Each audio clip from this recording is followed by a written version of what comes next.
Exercice sur les coordonnées sphériques. Les nouveaux étudiants scientifiques, cette vidéo est pour vous.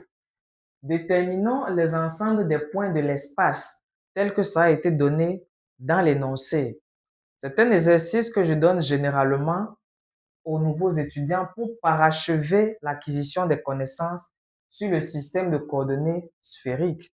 La base de ce cours, je l'ai donné dans la formation que vous pouvez rejoindre au numéro qui va s'afficher en commentaire. Alors, premier cas, θ égale à 45 degrés. Je rappelle qu'en coordonnées sphériques, on a trois composantes, ρ, θ et φ. Ρ représente la position OM, c'est-à-dire la distance entre le point M sur la sphère et l'origine du repère. Donc, voici notre ρ ici. θ, lui, c'est l'angle que fait la projection de M sur le plan de base avec l'axe des abscisses. Donc, quand je fais un projeté orthogonal, regardez bien, voilà. La position, ok, là, je peux l'appeler H. OH, on l'appelle R. Et l'angle que fait l'axe OX avec OH, c'est ça qu'on appelle l'angle θ. On l'appelle souvent l'angle azimutal. Et phi, c'est l'angle que fait OM avec l'axe des Z. Donc ici, on a phi, tout simplement. Voilà. On demande alors de donner l'ensemble des points M de l'espace, tel que θ égale à 45 degrés. Donc, quel que soit M qui appartient à cet ensemble, θ égale à 45 degrés. Donc, on voit que ça va nous donner un plan comme ça. Puis que ça, c'est un demi-plan. Donc, c'est le demi-plan C, tel que l'angle C est égal à 45 degrés. Donc, c'est le demi-plan perpendiculaire d'abord au plan OXY, tel que il va faire un angle de 45 degrés avec ce plan-ci. Donc, on va mettre ici tout simplement un demi-plan.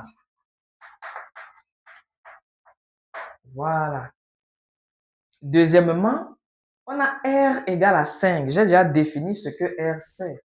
Donc, quelle que soit la position du point M dans l'espace, la distance entre O et H qui est son projeté orthogonal sera égale à 5.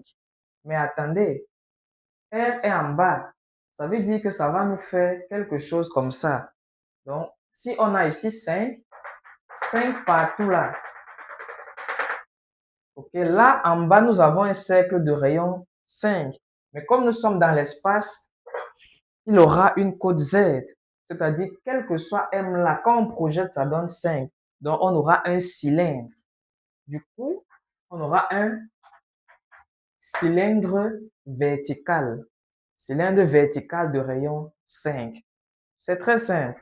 Mais il faut d'abord bien savoir ce que c'est que ces coordonnées. Troisièmement, on a phi égale à 60 degrés. Phi qui est l'angle entre OM et l'axe des Z. Cet angle-ci, ça doit toujours donner 60 degrés. Alors, si notre axe des Z est là, on a un point ici qui va faire 60 degrés. Ici, 60 degrés. Partout, 60 degrés. Derrière, 60 degrés. Ça veut dire que on aura quelque chose comme ça.